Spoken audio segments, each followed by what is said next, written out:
Hi guys. Punta kami na naman sa beach. Same pa rin naman pupuntahan namin.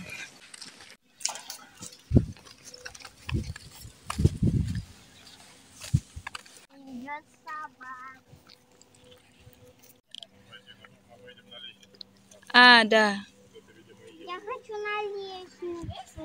Ang beach na pupuntahan namin, ganun pa din. Kung saan yung kaibigan ni asawa naliligo lagi. Halos araw-araw sila doon. Nag-umpisa silang maligo doon ng 11 hanggang gabi. Sobrang itim na talaga siya. Mas maitim pa siya sa akin. Si Sofia hindi siya maliligo daw ngayon kasi mayroong mga ano doon. Pakita ko sa inyo yung mga insekto doon sa tubig. He has big eyes, Pop. Ito yung dinadaanan namin lagi. Actually, bawal dito pumasok. Tingnan nyo yung, 'di ba? Mayroong ano dito, fence. Ayan. Mayroong nag-open, mayroong nagsira dito para makapasok sila. Ayan siya, guys. Mayroong nagtatrabaho dyan na yung ginagawa nila. Pero ito parang mga ganyan na dito. May malaking bahay dun sa taas. Ito mayroong malaking butas dyan. Maraming mga basura. Sobrang init. Hindi naman kami nagtatagal dito. Siguro mga 2 oras lang din naman. Kasi si Alex hindi siya, ayaw niya na sobrang tagal sa tubig. At sobrang tagal sa ilalim ng araw.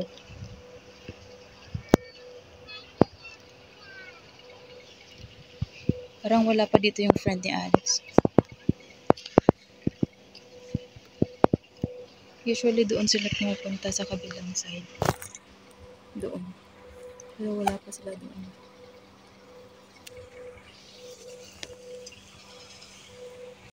Ang baba ng helicopter, guys.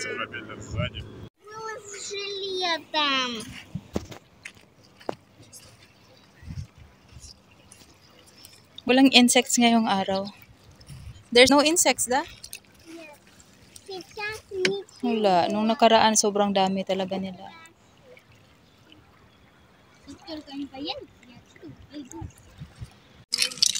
Hinga muna kami, guys. Потом положить в морозильник, подождать, достать, будет леденец. Покупайте, очень вкусно. Где папа?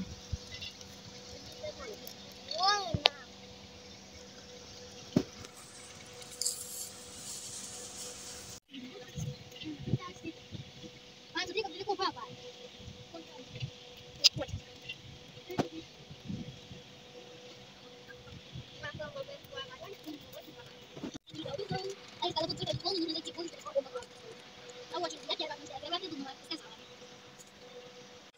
Pauwi na kami.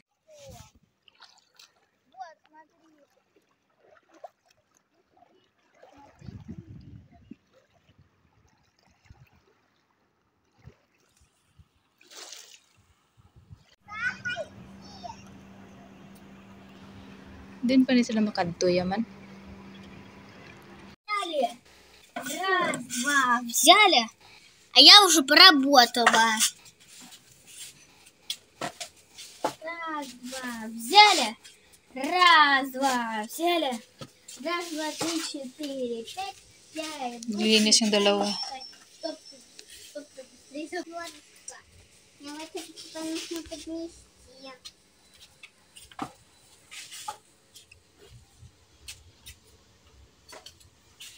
У меня тапочки уже.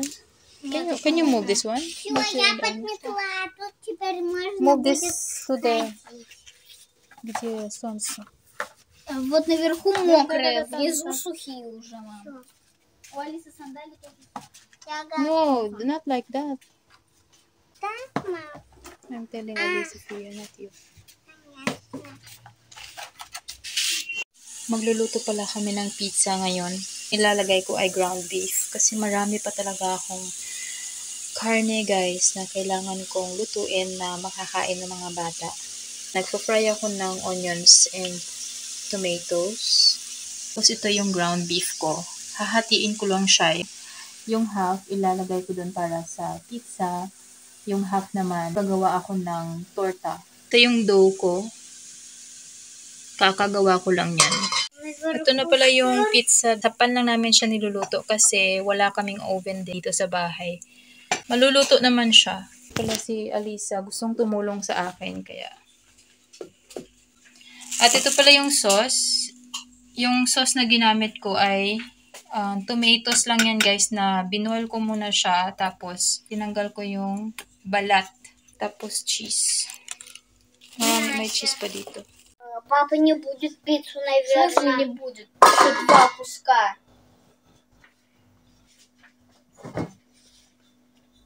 Два куска, значит, 2 для меня. Потому что после мамы. Ayan, tapos na guys. Tinry ko tong maliit. Kung luto na siya o hindi. So, try natin.